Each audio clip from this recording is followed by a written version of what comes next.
Go ahead. 5, 4, 3, 2, 1.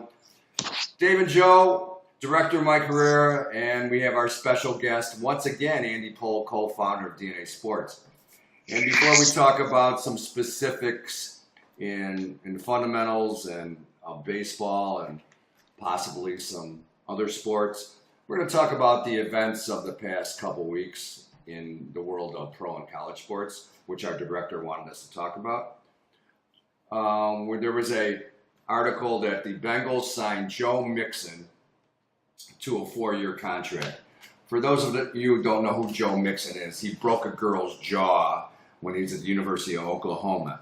And because he was a good football player, it somehow passed the coach's eyes. Now, I don't know if he got suspended or not, but it wasn't a harsh punishment. What happened was the pro scouts really dulled on him because of his questionable character. My comment, and there's another program, Michigan State, who just expelled 3 players for sexual abuse of a 19-year-old girl, sexual misconduct. Why can't they find nice kids? Because all these kids, they get a second chance and a third chance. The common variable is talent. They have talent to help their program. Yet, all the coaches talk about character and integrity and playing for the team. Yet you have these miscreants that, because they're talented, they get second and third chances where they have really bad character. And what can we do about that? Not only as as coaches, but as a society, that let these guys just run rampant because they can run a football or throw a football or dunk a basketball or hit a ball really far. What can we do about that? Andy? Well, Joe? Anybody? where do you go from there, Dave? I don't know that's a $1 million question, but obviously, at some point, these kids were never held accountable at a young age, and so they had small problems, and small problems become bigger problems when they grow older. So that's got to be part of it. Where again, at a young age, kids that have special talents are given free passes and are treated differently, and they're just not ready to be held accountable in a way that everyone else is and should be. So, in other words, you're saying that they have a different set of rules than average players or nice guys who'd be great quality for the program and a real asset to a program, but they're not as talented as they would be complementary players rather than stars. Yeah, no, I think there's been 2 sets of rules, and again, there's probably been 2 sets of rules for these guys since they were 8 or 9 years old, and coaches just kept looking the other way, and then it just kept. And again, as a small child, or as a small kid, or as an 8 or 9 year old, you do one thing, but behaviors morph itself that are unchecked. They morph themselves into more serious behaviors as kids get older. Well, if you want to go even further on this subject, and not in the world of sports, we have a president that's not accountable for lies and cheating, and members of the Congress. Specifically McConnell and Ryan, that are not accountable for their lying. So if they're setting those examples, what hope do we have in the sports world?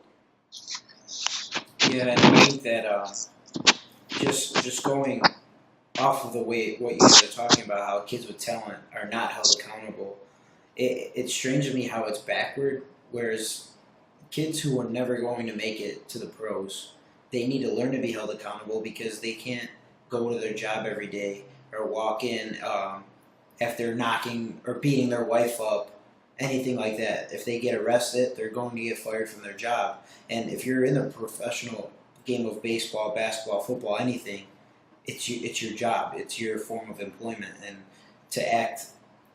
to be brought up and not emphasized on the part of being a good person first rather than being looked at as just an athlete. I think that's the problem with a lot of parents and coaching, and teachers, because who's letting them get away with this? They're the adults in their life as they're growing up. Do you think this stuff has just happened in the last couple of years? The wife beating, the girlfriend beating. Look at Ray Rice. You know that thing. He basically got shoved out of the league for that, which he should have. But he was losing his talent, so they just said, okay, we don't need to deal with this. You know, he's on video, he's an abuser. So, but this has been going on forever. If Ray Rice had anything left in the tank, I think he'd still be in the league. Right, and you don't think this has happened throughout the years that coaches look the other way or management looks the other way because persons of questionable character can help the football team or help the baseball team or help the basketball team, but they do some really crappy things. And but they're going to help our team, so we'll just look the other way until they run out of talent. Then we'll let them go. Yeah, but that thing, you get a lot of these coaches, I think it's already been said, they talk the talk, but it's time to have some integrity and discipline kids or sit kids or suspend kids, and I mean, this is at all levels. Starts the youth league, travel, high school, college, all the way up through pro. Very few coaches are pulling the trigger on it, and until they're, of course, until video evidence comes out, and then they're forced to. I mean, Bob Stoops was embarrassed at Oklahoma when that video of Mixon came out, as he should be for only suspending. I guess he was suspended for a year. Mixon was, but he should have been thrown off the team. Absolutely. And I guess my question is, where is the line drawn? Because, although it's a little bit different, some of these kids, when they're watching professional sports growing up, they see things happen like they see brawls in baseball, they see one-on-one fights happening in hockey, they see fights break out in football, and this is all at the professional level. So I guess where does the line get drawn? For example, when just a few weeks ago when Bryce Harper charges the mound and he throws his helmet and then goes right after the guy and starts swinging. Obviously, it's a little different than domestic abuse with fighting in a relationship and stuff. But is it the same stopping a kid from being drunk at a bar and fighting someone or anything like that? I guess, is it okay that someone like Bryce Harper charges the mound? Is it okay at all in baseball, even though it's been a part in the game forever?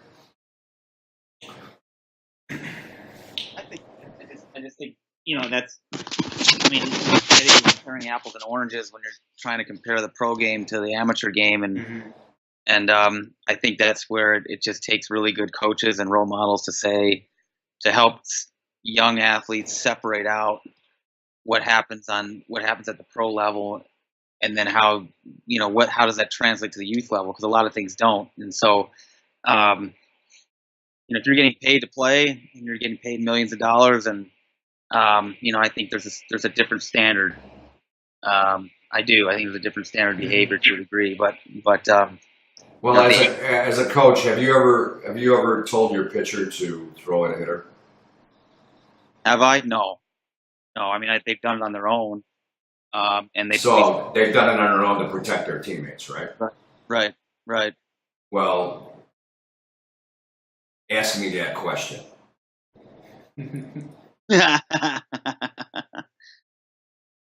And I've coached 31 years. I've done it twice, and because our players weren't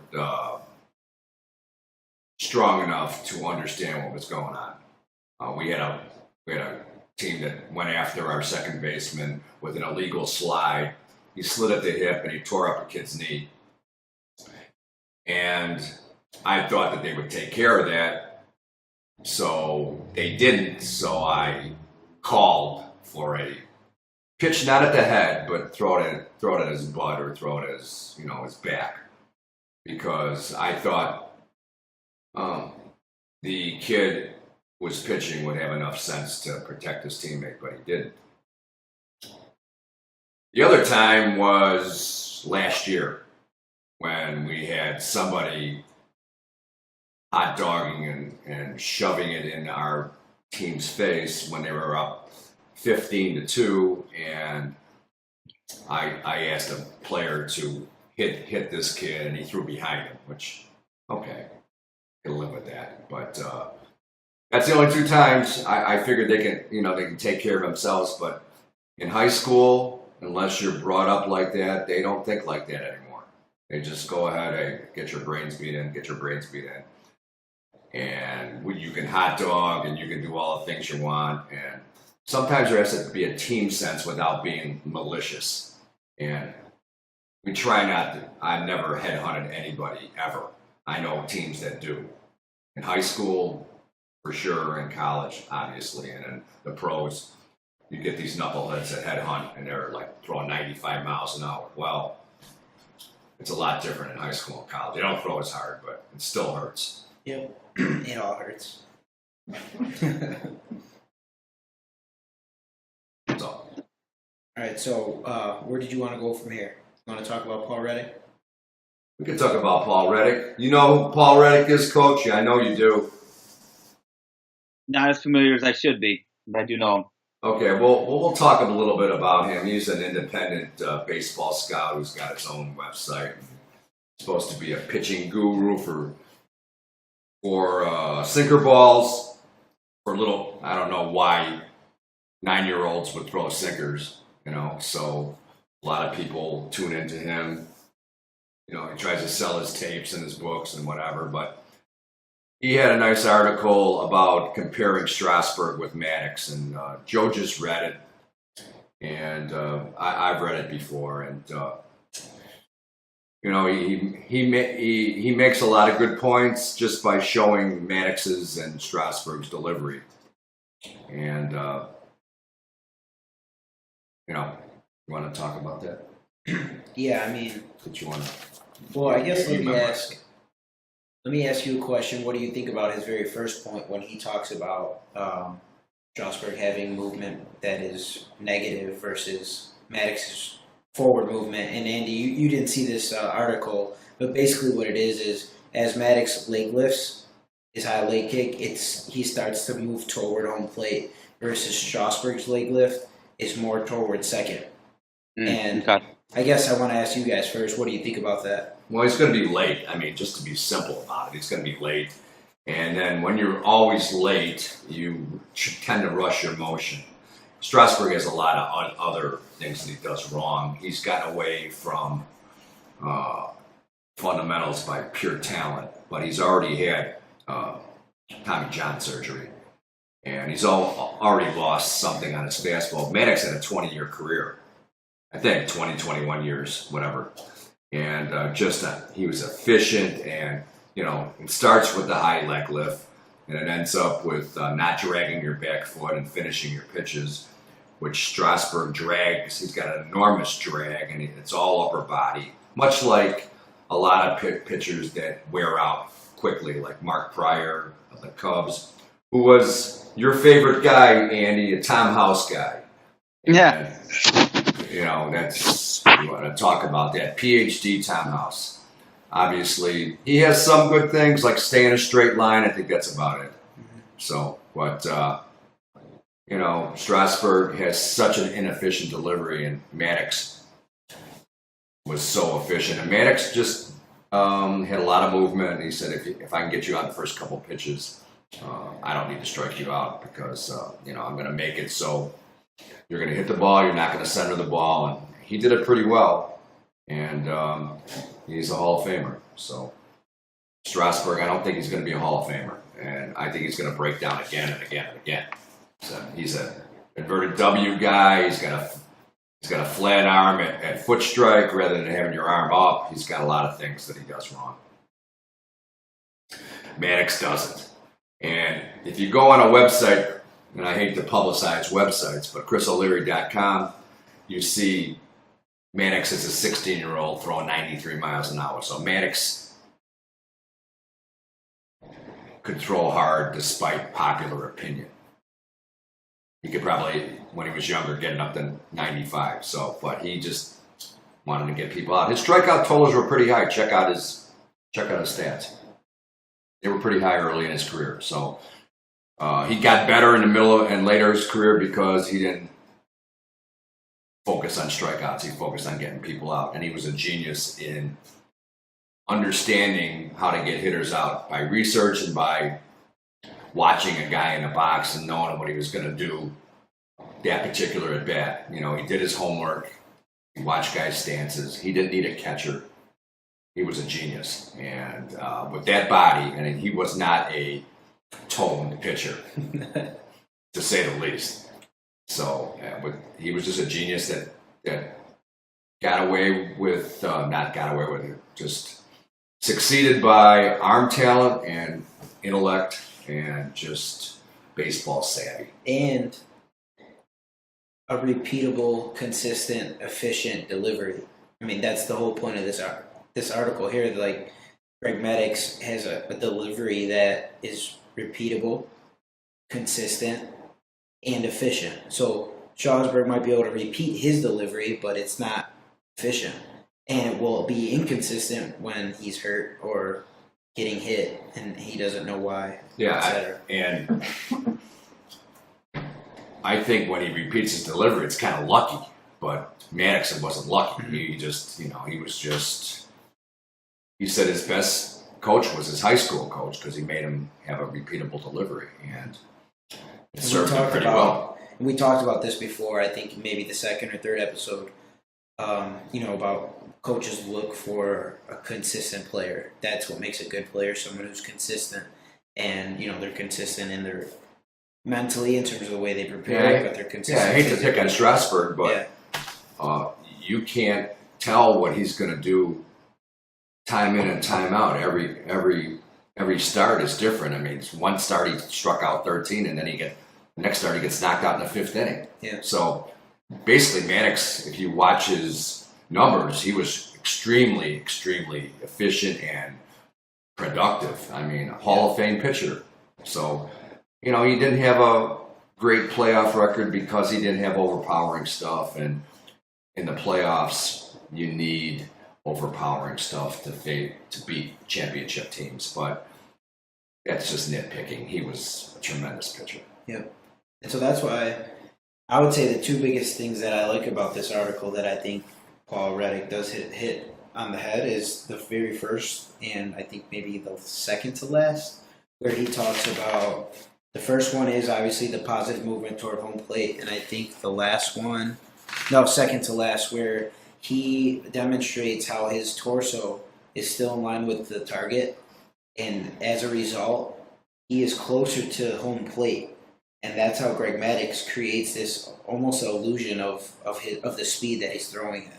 So he throws hitters off because of how close to the plate he can get. And I think that's extremely effective, especially if you're not a guy that doesn't naturally throw 100 miles an hour.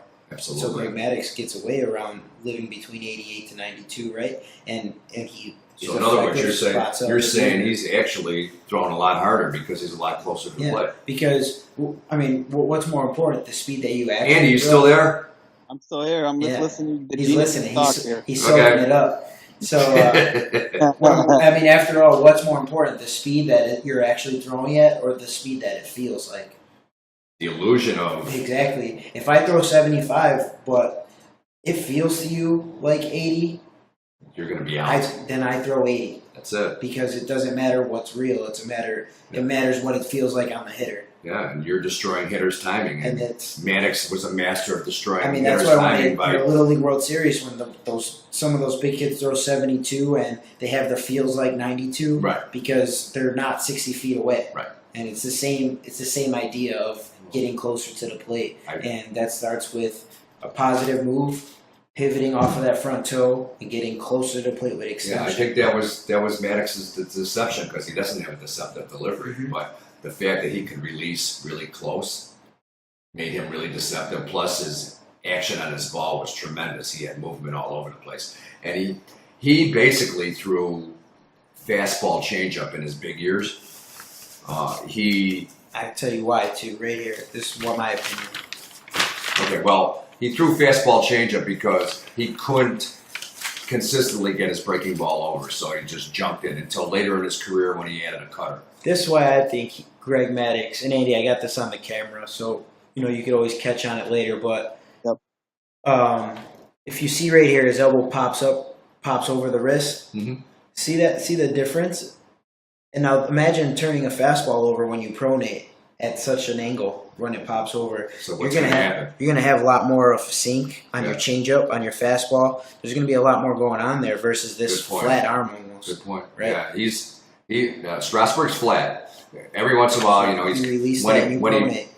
when he's striking out people, he's got the hop on his fastball late, where the hitters can't pick it up, or he's got the rise, which, you know, they talk about launch angle now with all the major league hitters, which makes them start from a low angle and end up high. Well, they're susceptible to high fastballs. When he's got that going for him, he's okay. Oh yeah. But when he doesn't, when he's flat and he's got a flat arm angle, he gets ripped pretty good. So then he has to go into the other pitches. And when he first came into the big leagues, he was throwing a 90-mile-an-hour changeup with a 98 to 100-mile-an-hour fastball. I know those numbers are down.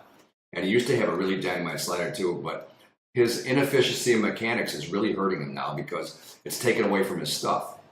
So, you know, one other thing about Maddux being close, they always talked about Randy Johnson, and Randy Johnson was 6'10", and when he released the ball, he was at 54 feet rather than 60 foot 6 inches.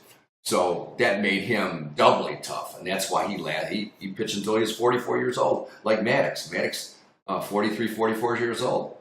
Those guys, and efficient mechanics. High leg lift, didn't go back towards second base, always going forward. And, you know, it's good stuff. When you can combine stuff with great mechanics, you're going to have a long career and a successful career in pitching.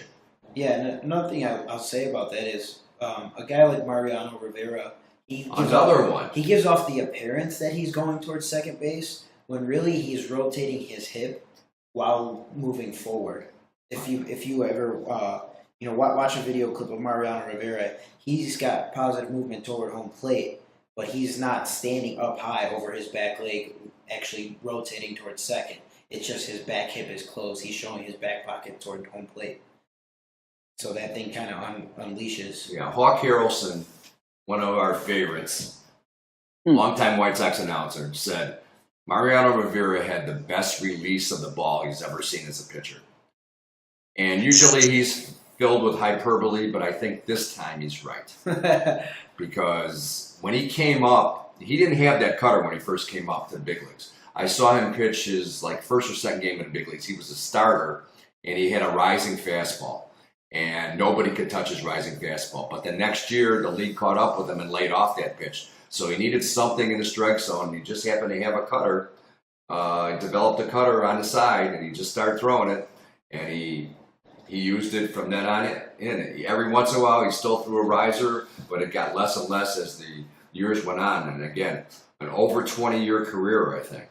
So pretty good for a guy. And he never lost his effectiveness. He might have struck out less guys, but he got guys that hit it off the not the barrel of the bat, the weak part of the bat. They never centered the ball on him, and he lasted a long time. And again, great mechanics. Didn't finish like we're talking about, but he just had a great release, as Hawk Harrelson would say. So Andy, you asleep? I gotta ask you a question. I'm awake, man. I'm listening to you guys. I enjoy conversations about pitching because there's not a lot of people out there that really get it, and you two really do. So I'm just sitting back and soaking it up. I gotta ask you a question here, Andy. Over in that shithole, Ohio. Hey, by the way, this is an adult show, and the next time we're going to have beers in front. We're going to talk about adult stuff. So go ahead with that shithole. So Andy, I got to ask you, what are the fields like that you're playing on? Are they pretty good in quality? It's hit or miss. You're talking about the fields. Yeah, the high school fields. Do they all have mounds? Are they all? Yeah. Some mounds are obviously better than others, but it's certainly better where I'm at than what I was coming from out of CPS. In the real shithole? No, the only thing that Chicago's got that Northeast Ohio, where I'm at, doesn't have is turf field. Okay. Yeah, and the reason I'm asking is, what do you guys think about? Because we always are teaching to throw. When we're teaching to throw, we're talking about having a downward angle, right? Keeping the ball low. Yeah. And that's because we're coming off of a mound most of the time, or should be. Unfortunately, we don't get that all the time in CPS because we're playing at parks with no mound sometimes. Sometimes we're on a mound. The next day we're not on a mound. And for those of you who don't know what we're talking about, CPS, it's Chicago Public Schools. Yes. For those of you who are out of town, so and listen up, because there's not. You talk about fields that aren't great.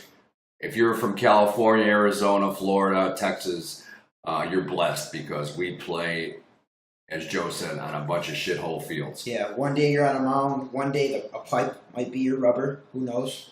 One day there's going to be a switchblade in center field. You don't know. John Chico dove next to one. Yeah, what I'm asking here is, I guess you mentioned launch angle. And a launch angle is taught because the pitch is coming at a downward plane, right? So you're trying to meet that on the plane to maximize the ball's flight. But try teaching a launch angle to high school kids. Yeah, but when you're teaching that, like let's say you're teaching a kid to have a good a mechanically sound swing, and then you're also teaching pitchers to throw downward. But then, what do you guys think the impact is when they're going from flat ground to a mound? I mean, I feel like that's why so many kids, at least in the CPS that I've noticed, they throw with a lot of their arms across their body or they're pushing it because the ball's not on an angle anymore. So they can't have the same mechanics. Well, flat ground pitching should only be used for mechanics. So now you're asking a pitcher who's been working from a mound, and you go to a field, and we've done this. Go to fields with flat ground, and we only work on mechanics. So when it happens, these guys get flustered, and we did it this year. Washington High School had no mound, so we asked the pitchers who can pitch on a flat mound because I didn't know, and some of them didn't want to because it said it messed them up. But we worked on mechanics, and when we're rehabbing kids, they have to start on flat ground. And I know, Andy, when there's been injuries, you always start on flat ground. Isn't that right? That's part of the rehabilitation process. And what's the purpose for that? Because it's more stressful. It's more stressful on the mound, and you have to have the good mechanics, because if you just go right on a mound and land wrong, and you're coming off an arm injury, you're going to re-injure yourself. Yeah. Well, some of my pitchers was last spring. Frustrating. You put them on a mound, their ball's still flat, but that's just mechanical. Yeah, everybody has that problem. That's why there's a lot of hard hit balls in high school. They're all flat. I just think you find so many inconsistent pitchers, at least in our league. But I don't know if that's sometimes a testament to the actual. I don't mind playing on a shitty field. I think it builds character in a way, just like battling and like comparing yourself to kids that are not from this area, and they get to play on the best fields all the time. They don't know what I don't flat ground, mound, whatever. Yeah. When you have shitty coaching, you're not going to be good. Okay, it all comes down to coaching pitchers, which Andy and I and you have talked about. That really pitching isn't taught at all from the nuts and bolts. It's difficult starting when you're 10 years old. Yeah. All the way to 18. If you got a good arm, go on the mound and throw as hard as you can and throw it by guys. And that's no matter house league, travel league, whatever. In youth baseball, just throw as hard as you can. There's no mechanics taught. It's an obsession with velocity, and then kind of goes back to exactly. There's nothing about action. There's nothing about throwing to 4 quadrants. There's nothing about changing speeds. It's just about, hey, throw the ball hard, and these little kids will be scared, and you'll strike out 20 in 7 innings. Okay. Well, how's that? Do you ever see that happen in a high school and college level? Rarely. Well, let me ask you this though, and you talk about like your points. These so-called pitching gurus, and I don't really believe in the term guru anymore, but we'll call these guys pitching gurus. And they're trying to make a buck on baseball and advertise, well, you use my system or my system of pitching, or I've developed this. What are always the buzzwords they use to get guys to buy into their systems? Increase velocity. That's it, right? That's it. And you'll never hear increased action or throwing command or changing speeds. It's always velocity. Right. And Joe, you kind of mentioned earlier, I mean, you can create artificial velocity just by changing speeds and eye levels and moving the ball around. That's a great point. So you don't have to, you can make with better mechanics and just kind of understanding how to pitch, you can make your 83, 84 mile an hour fastball pop. But, again, there's really not anyone out there teaching, I think, what's really important. And that's getting the mechanics down first. They're just identifying at a young age, okay, here's 4 or 5 hard throwers, or maybe 3 hard throwers. Okay, so your job is to throw it as hard as you can.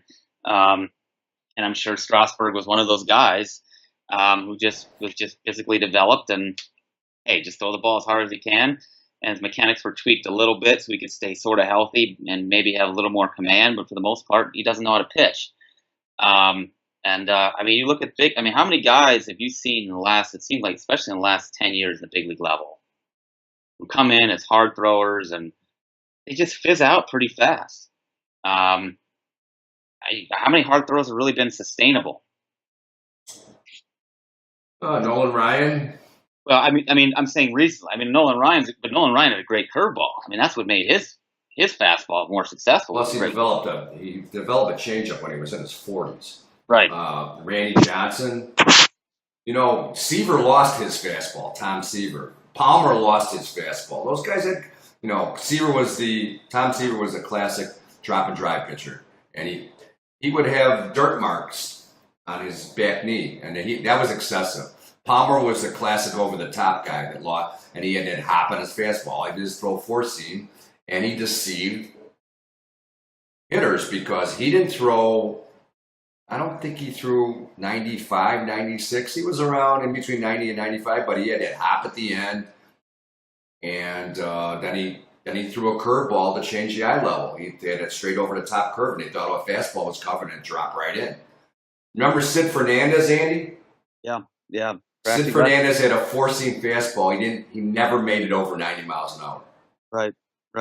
But it was so deceptive, like you were saying, that's such a great point, that whatever Maddux did to get closer to the hitters, that's what Sid Fernandez did. Whether he got his chest out there or whatever, his elbow out there closer, whatever, He's just completely synchronized with his body. He's not out. Wonderful point. There's different. When we talk about being late, we say, his foot's landing, his arm's all the way down here. You're disconnected from your body. You're out of sync, right? When Greg Maddux land, everything is where it's supposed to be. It's all in one rhythm, and that rhythm can be different pitcher to pitcher. But no matter what, it should be as simple and efficient as possible, right? It's very simple. Go toward home plate, hide the ball, extend, right? It's just like simple things, but then you start to break it down for yourself. Okay, how do I get to these points?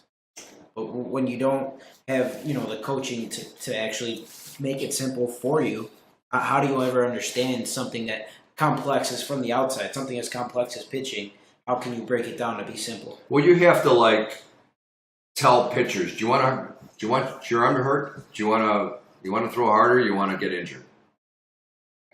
You have to make it so it's necessary for them to learn the proper mechanics, the correct mechanics for them. Yeah. Okay. Now you're not a 6'5" pitcher, so I wouldn't teach you tall and fall.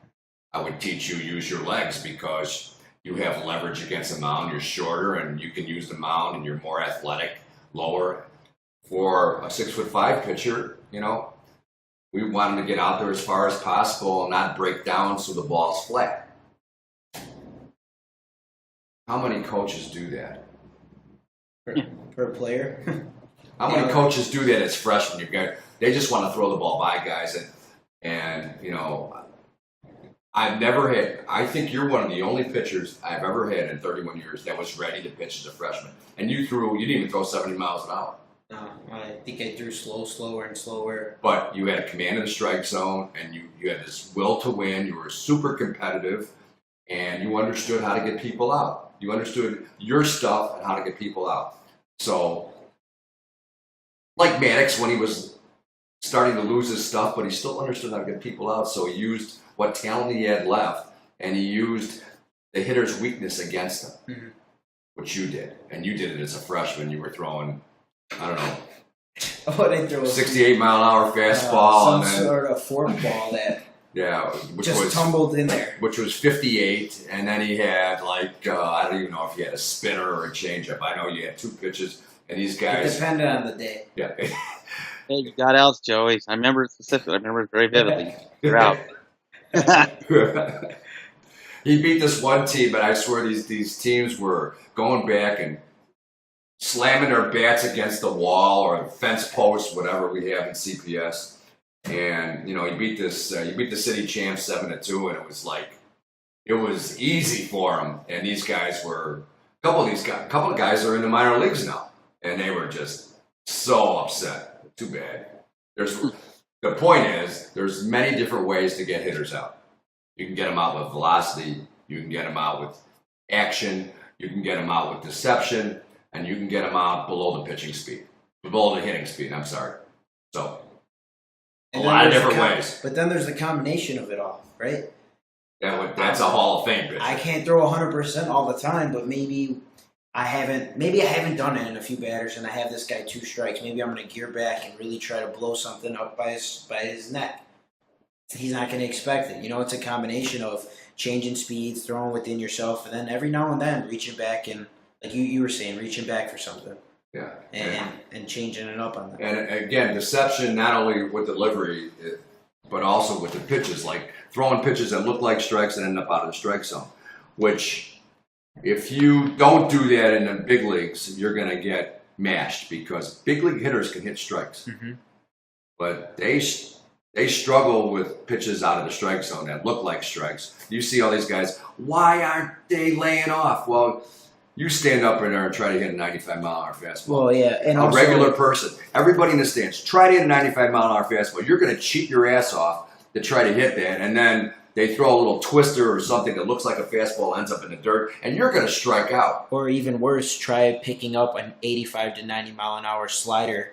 Try recognizing that it's not a fastball, and then all of a sudden it's out of the zone. That's why hitting's impossible when there's good pitching.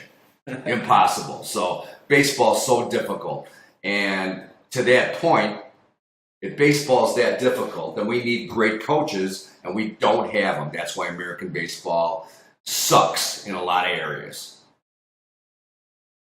We need more pitching coaches from the youth level all the way up. We need better hitting coaches instead of systems. You know about systems, right, Andy? How do they work? How do they work for programs? System coaches.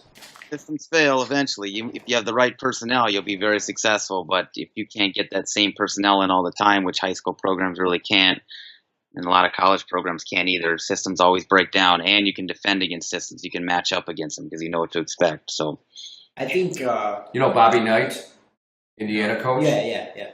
He was a system coach. Okay. And he had all this great talent because he got the best talent from Indiana, Ohio, and then he got some national players. How many championships did he win when he had the best? He had the best talent. I think he won 2. Uh-huh. He won one time when they were undefeated, but they had 4 pros in the lineup, and then he won another one where Steve Alford hit a shot, or Keith Smart hit a shot. I remember that against Syracuse. Against Syracuse, which was 91-90. Now, define what each of you guys mean when you say system. They ran a motion offense. That's all they ran, and they ran a help defense. They ran one offense, one defense. So great coaches say, well, we know what they're going to do because they do it every time. And you watch enough film, you can stop systems. That's what Andy's talking about. You can defend systems. It doesn't matter what. Baseball, if teams bunt all the time, you take away the bunt. I mean, some coaches want to make their mark on a game. So, and there was one coach that we played at for years in the Catholic League. He'd always bunt, and he'd always bunt on a specific count because he wanted to make his mark on the game. And we would defend it because we knew it was coming. There's a coach like that in the CPS, no? Bunting? Yeah. There used to be. Well, and then there's these guys that this is how we teach hitting. Okay. There's no leeway there. There's no flexibility there. Hitting's got to be very individualized depending upon the body predisposition, what the player's trying to do. You got guys that are trying to hit the ball in the gap and out of the ballpark, and a guy that's going to try to slap the ball around and hit singles. there's no way that you're going to teach the same thing to both those guys. So, Well, I've heard coaches say, even though you hit home runs and you can't bunt, we're going to make you bunt because that's my philosophy. Yeah, right. Philosophy coaches. And I would say, I would never have somebody who can't bunt because I'm a philosophy type coach. No, I'm not. We adapt to the players that we have. You can teach bunting. You can teach hitting. If a guy can't hit and run, he can't put his bat on the ball. Why have the guy hit and run? I mean, you could try to teach it. My coach would have a card in his back pocket whenever there were certain situations coming up. And from all the reps we've took in practice, he has every single statistic, even from practice. And he looks and he can see if the kid up to bat right now is a good bunter. And if he's not and he wants to bunt, he'll pinch hit it for a guy who could bunt. So is that analytics? In a way. But he wants to know, for example, in practice when we do live situations and I'm bunting off of live pitching, am I getting the runner over? Am I successfully getting the bunt down? He wants to see that because now, let's say I'm not getting a lot of playing time, but there's a man on second and no outs, and he wants me to get the guy over. He can call me off the bench to get the job done versus the guy at the plate who he knows he's a pretty good defensive player. He's okay at hitting, but he can't bunt for shit, and we need to get this guy to third. So Joe is saying that there's a. Emily's calling. I got it. I just sent you guys a text. I got to tuck out. Okay. See you later. Got an issue upstairs. Okay. See ya. Bye. So what's up? So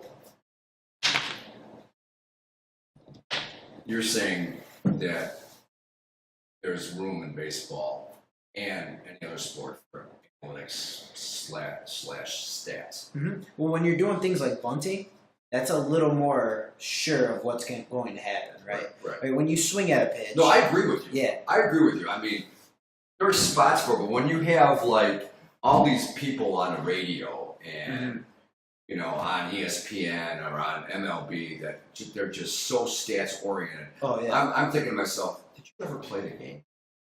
I mean, it's not about numbers and everything all the time. Yeah. I mean, there's certain things for it, and there's certain things very black and white, right? If you're bunting and you get 8 out of 10 down, then I know that for the most part you're a pretty consistent bunter. If you get 3 out of 10 down, now if you're 0 for 20 and your batting average is 0, and you're 10 for 20 and your batting average is 500, that still doesn't tell me anything because you might have hit 20 balls really hard.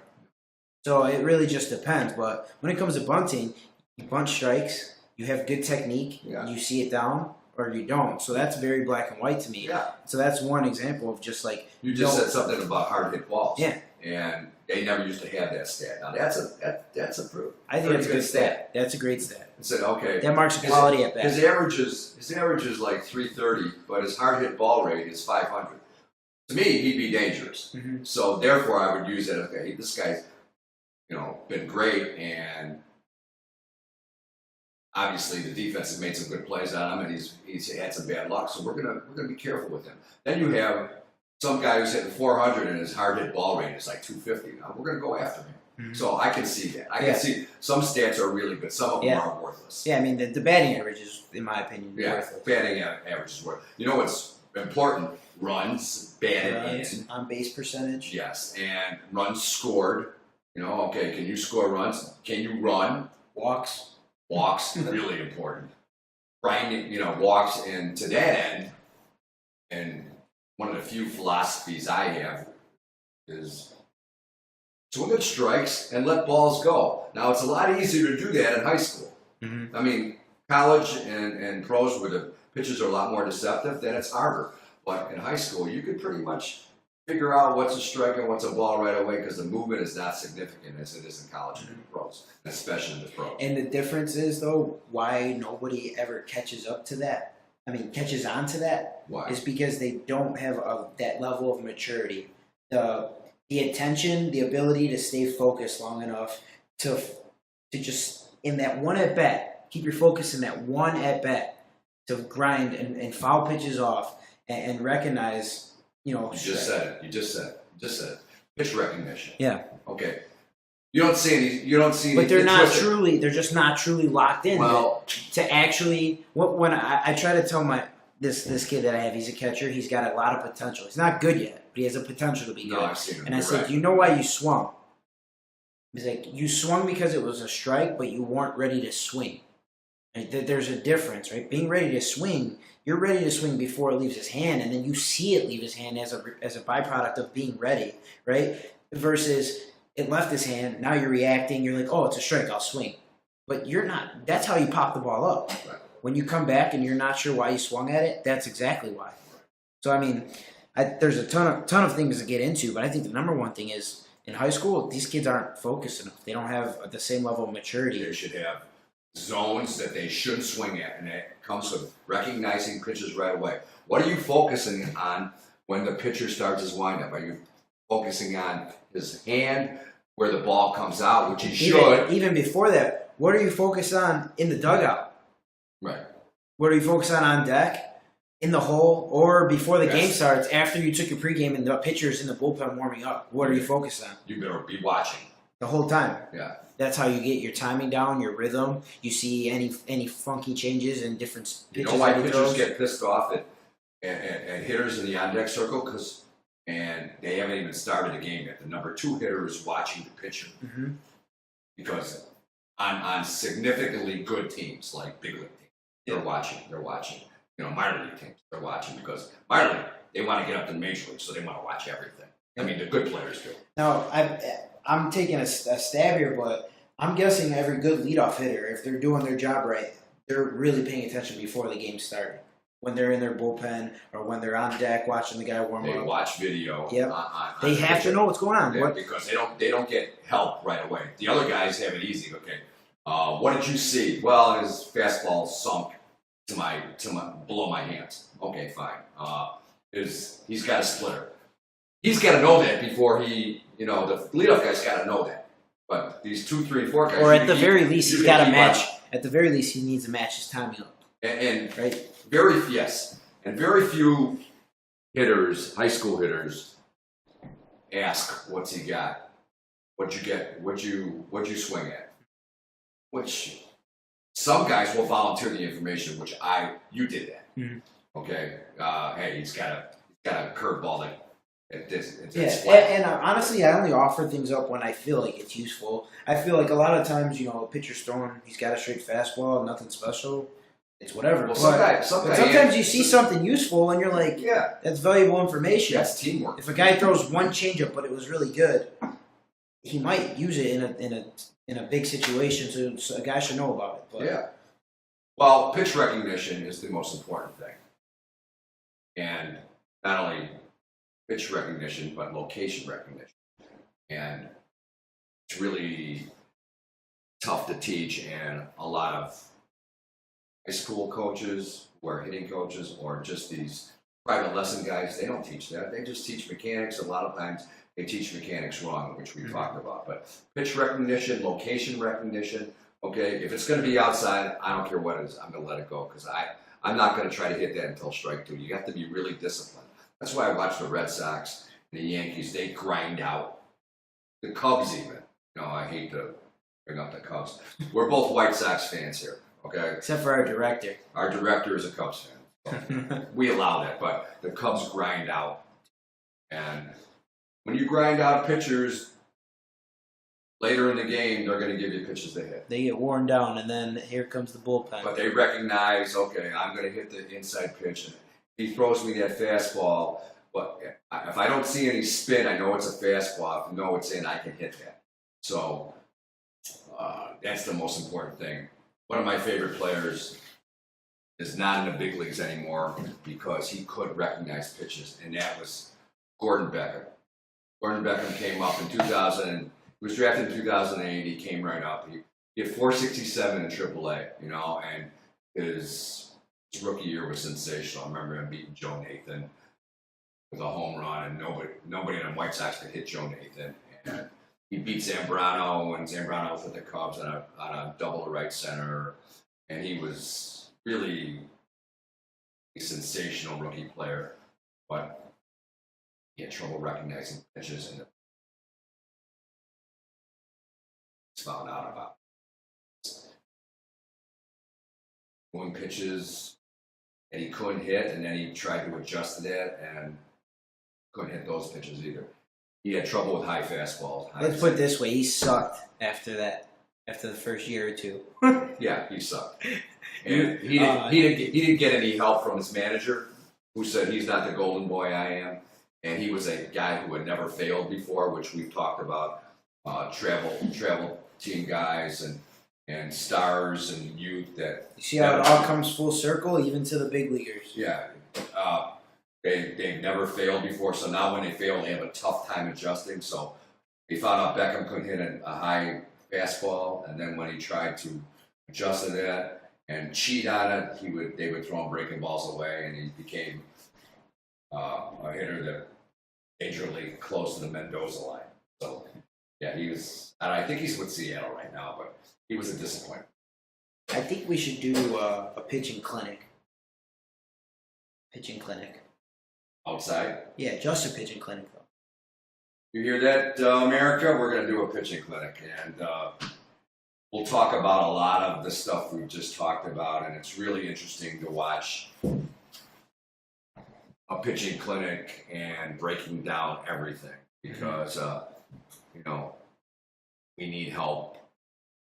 I always take suggestions on people that mentored me that can help me learn more about pitching because it's such a difficult and tough skill to master. Yep, I agree. All right, well, I think we're good for today. Let me sign off this time. All right. Dave and Joe here, our guest, cut out early. DNA Sports Podcast. Until next time. See ya.